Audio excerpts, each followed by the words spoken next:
Welcome to the deep dive. Hello. So today we're taking a specific source. It's an English language learning dialogue, actually about a pretty difficult workplace situation. Yes. Termination. Firing someone. Exactly. And our mission here is to really unpack the language used. We want to equip you, the listener, with a better handle on the phrases, the idioms, and maybe some of the cultural stuff around these kinds of conversations. Right. It's not just the words themselves, but how they're used in these really sensitive moments at work. The nuances matter. Okay, so let's set the scene. We have Isabel calling Anthony into a meeting, and pretty early on, she notes he seems a bit preoccupied. Yeah, that's an interesting starting point. Anthony actually asks first, is everything okay? Right. And Isabel doesn't just jump in. She sort of prepares him, saying, this is not going to be an easy conversation. Hmm. And she mentions decisions that will have a direct impact on his job. That's like a warning sign. Signaling what's coming. And when the news finally drops, Anthony's reaction is immediate, isn't it? Just like that. I'm fired. Very direct. And Isabel's response uses that classic phrase, we're going to have to let you go. Ah, yes, let you go. That one stands out. It really does. It's a prime example of a euphemism, softening the language. Trying to be polite, I see. Exactly. A gentler way to say fired or terminated. Though it's interesting how effective that indirectness is when the situation itself is so, direct. Yeah, it creates a bit of tension there, directness versus politeness. But things get even more intense when Isabel gives the reasons. They do. International calls, loads of sick days, 8 in 1 month apparently, Wow, 8. and smelling of alcohol at work. Anthony's response to that is, I resent that. Resent. That's a powerful word choice. Tell us about resent. What does it really signal here? Well, resent means feeling really indignant, offended, wronged by something someone said or did. So he feels the accusations are unjust. Precisely. It highlights just how high the emotional stakes are.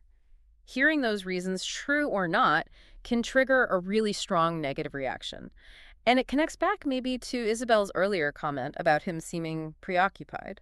Right, she did ask, was everything okay? You seem a bit preoccupied. What does preoccupied imply in this context? Preoccupied just means your mind is somewhere else, you're not fully present. Distracted. Yeah, maybe worried about things at home, or maybe just completely absorbed in a problem, or simply distracted. The source itself gives examples like family issues or being deep in thought about work. So was Isabel trying to check his mood? Or maybe hinting his performance was off? Could be either, or both. It adds a layer to the interaction before the main news. Okay. Now, a key moment linguistically is when Isabel says, I don't want to beat around the bush, so I'm just going to come out with it. 2 really great contrasting phrases there. Absolutely. They perfectly illustrate different approaches to communication. So beat around the bush. That's the idiom for avoiding the main point. Right. Talking about other things, circling the issue. Delaying the inevitable, perhaps? Kind of, yeah. Whereas to come out with it is the opposite. Just be direct. Say it plainly. Exactly, even if it's blunt or difficult. So Isabel is signaling, okay, I'm choosing directness now. And she does follow through, using the phrase direct impact regarding his job. Direct impact. It sounds straightforward, but using it there really underscores the severity. Leaves no doubt about the consequences. None at all. And straight after that, she uses another phrase worth noting, to be honest. Ah, yes. The preface to potentially bad news. Often, yes. Or just something frank. To be honest signals that what follows is a candid, maybe difficult truth. It's like saying, I'm not filtering this. A marker of sincerity, even when the message is tough. Precisely.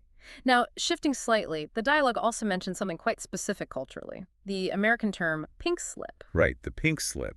I think many people have heard of it, but what exactly is it? Is it literally pink? Well, historically, yes. Sometimes the notice was actually printed on pink paper.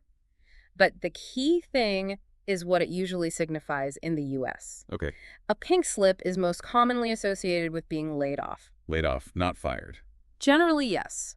A layoff usually happens for business reasons, the company's restructuring, maybe there's an economic downturn, things like that.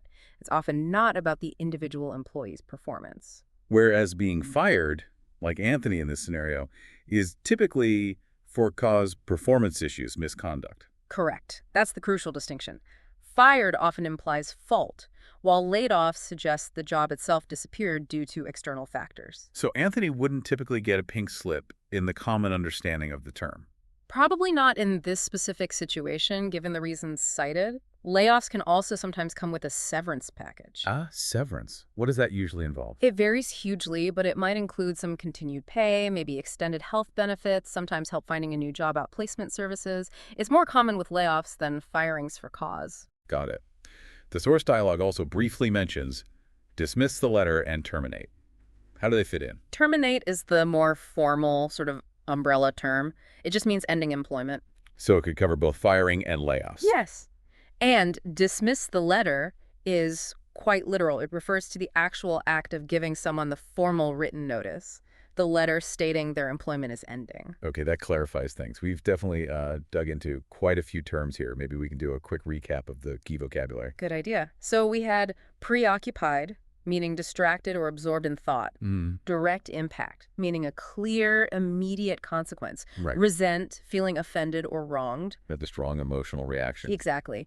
Then the idioms, beat around the bush, avoiding the point. And come out with it being direct. Then the euphemism, let someone go, meaning fired. A softer term. To be honest, used before a frank statement.